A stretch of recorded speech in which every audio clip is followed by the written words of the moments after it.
Good morning, citizens of America. This is the U.S. Citizen Journal, Daily Brief for May 15, 2025 AD. I'm here to bring you the latest news from around the world. Let's dive into today's top stories. Trump Doctrine. Overdose deaths decline. Supreme Court on Birthright Citizenship. UnitedHealth investigated. Ukraine talks uncertain. 1. Trump Doctrine unveiled in Riyadh. Deals, not democracy, signals major foreign policy shift. We seek the end of tyranny in our world. Some dismiss that goal as misguided idealism. In reality, the future security of America depends on it. That was George W. Bush in his 2006 State of the Union. Here was Donald Trump yesterday in Riyadh. The gleaming marvels of Riyadh and Abu Dhabi were not created by the so-called nation builders, neocons, or liberal nonprofits. Instead, the birth of a modern Middle East has been brought about by the people of the region themselves. It's astonishing what a difference 20 years has made. Amid the huge news out of the Middle East over the past 48 hours, the release of Israeli hostage Eden Alexander, a $142 billion arms deal with Saudi Arabia, the first trip by a U.S. president to Qatar, a meeting with Syria's new president, what's been overlooked is the speech delivered by Trump to rapturous applause in Riyadh. It is likely the most consequential speech of his presidency. Gone is talk about democracy, freedom, and interventionism. In deals.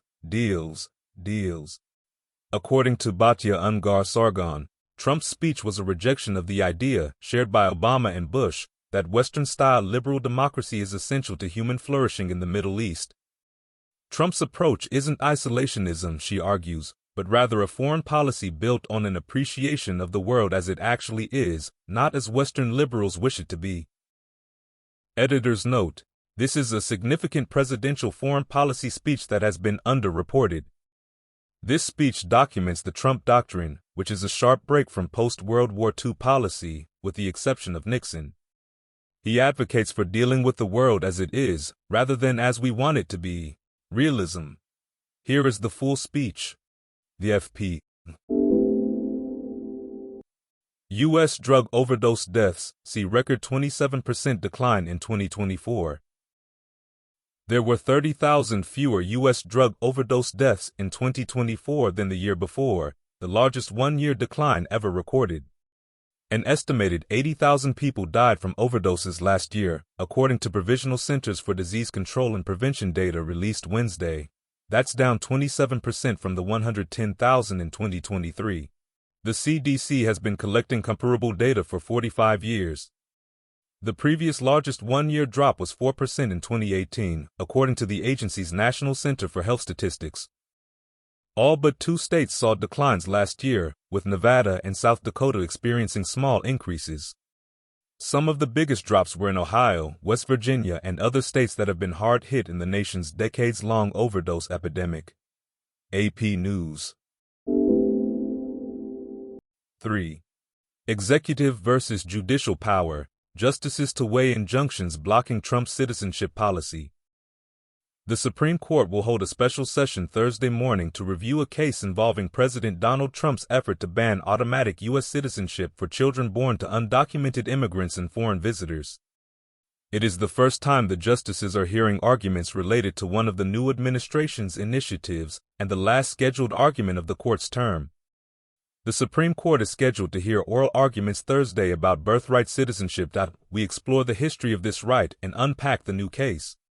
The question before the justices does not directly address the constitutionality of the president's birthright citizenship order, which opponents say is at odds with the 14th Amendment, past court rulings, and the nation's history.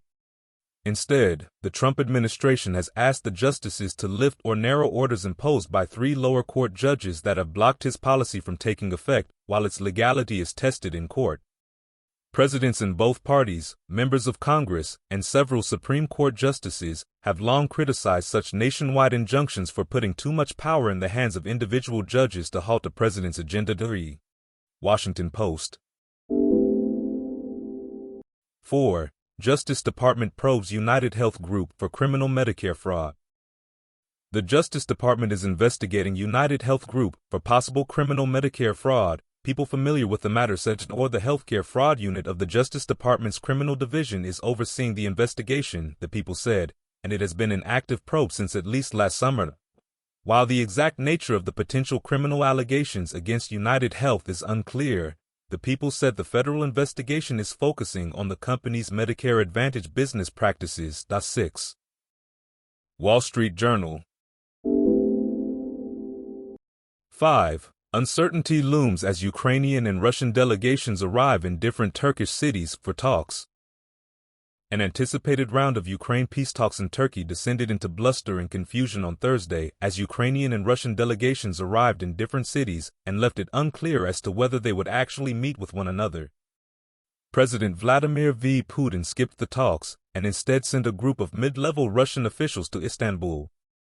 President Volodymyr Zelensky of Ukraine landed in Ankara, the Turkish capital, for a meeting with the Turkish president at 7 as of midday in Istanbul. Neither side had said whether the Ukrainians and Russians would in fact meet. Russia's foreign ministry said the talks had been postponed until the afternoon on Turkey's request. Ukraine criticized Russia for sending officials of rather low rank and with an unclear mandate, New York Times. May 15, 1928. Before Steamboat Willie, Mickey Mouse debuts in a test screening of Plane Crazy. The 6-minute silent short animation shows Mickey piloting a plane with Minnie, who escapes his advances by parachuting away using her bloomers. That's all for today's brief. Join us again tomorrow for more news and updates. This show was produced by Greg Loving, wishing you a great day ahead. Please follow and rate us on Apple Podcasts or Spotify. It helps other listeners find us. Stay informed and ad astra per aspera.